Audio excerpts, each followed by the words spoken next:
Brandon Gill went all out on Comey. Every day we're learning more about what was going on. We're learning more about how deep this weaponization, how deep this corruption was. In a recent Fox News interview, the Texas congressman explained why he believes Comey should face prison time.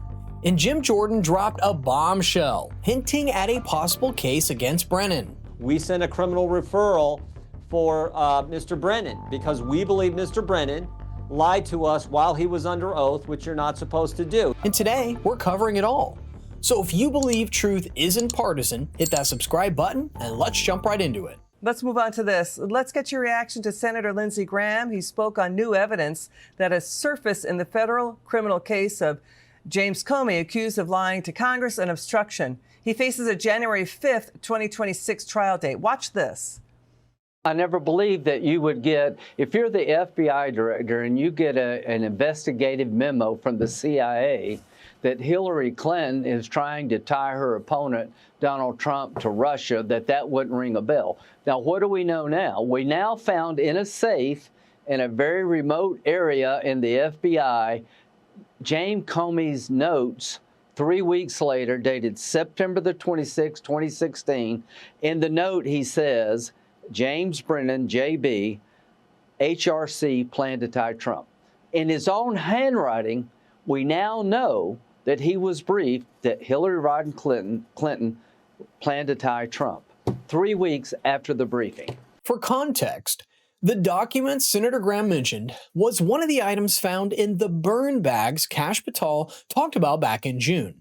Those bags reportedly held key Russian-gate files, like the now declassified Durham Annex, in addition to copies of handwritten notes from Comey. So why does this matter?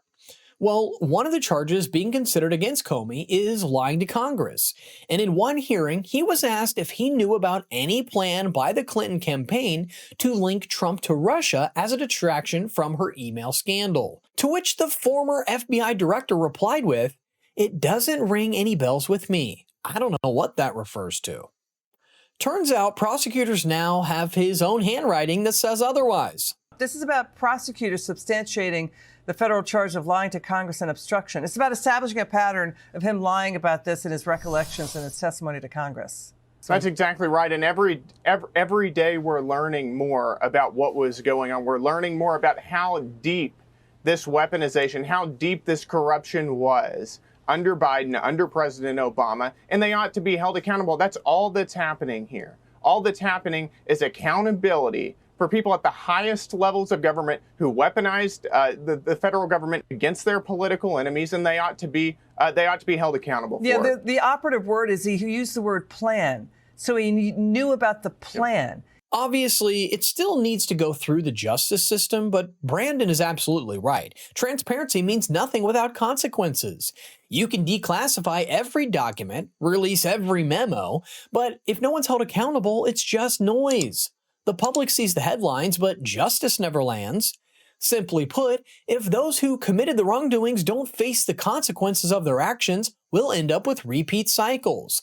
Which brings us to what might be next. Jim Jordan just dropped a major hint about a case that could be coming for the former CIA director, John Brennan. But before we play that, a quick reminder, we just launched our merch store. It's amazing. I think you guys are going to love it. And every purchase helps us continue bringing you stories that the media tries to bury.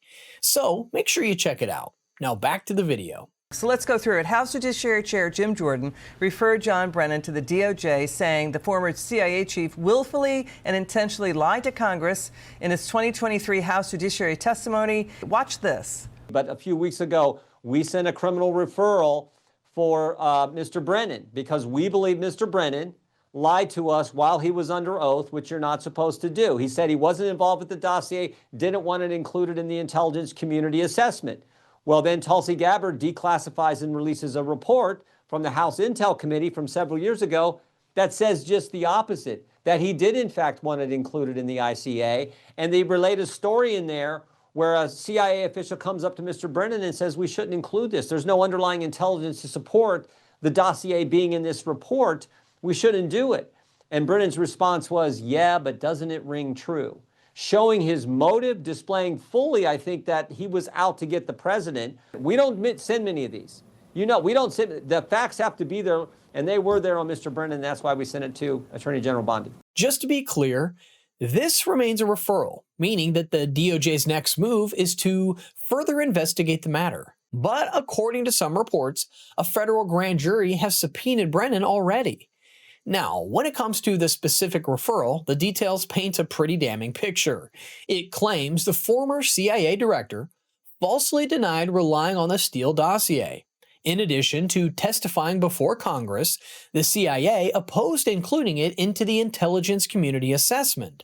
You know, the one that started the entire Russiagate saga? It also states that the intel from the dossier wouldn't have been included without direct approval from Comey and Brennan.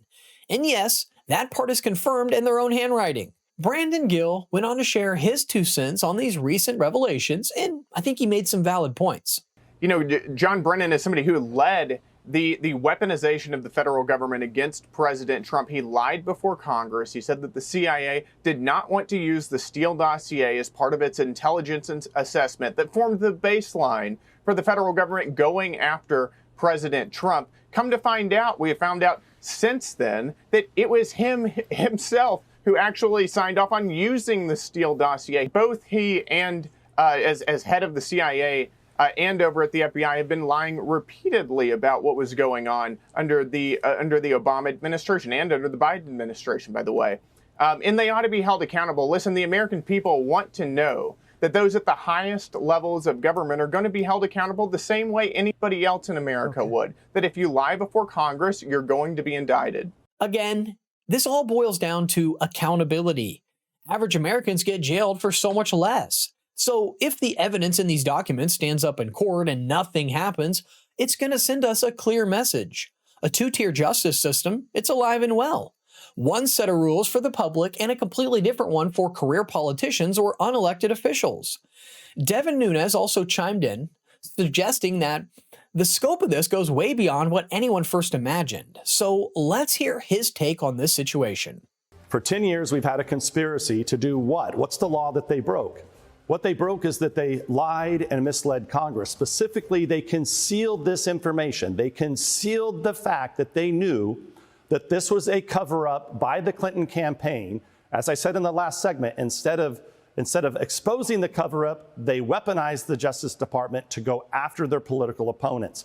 All of this information was not only hid from the American public, it was hid from Congress over and over again. We know now that Brennan did it. We know now that Comey did it. We know now that likely Clapper did it. You know what's interesting? All of these declassified documents trace back to one starting point: the move by the Clinton campaign to link Trump to Russia.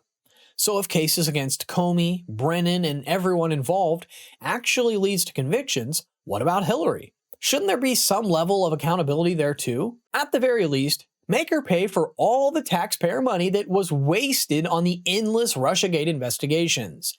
The origin matters, and right now it's being left untouched. Let me know in the comments your thoughts on the story. Don't forget to like and subscribe, and remember, keep thinking.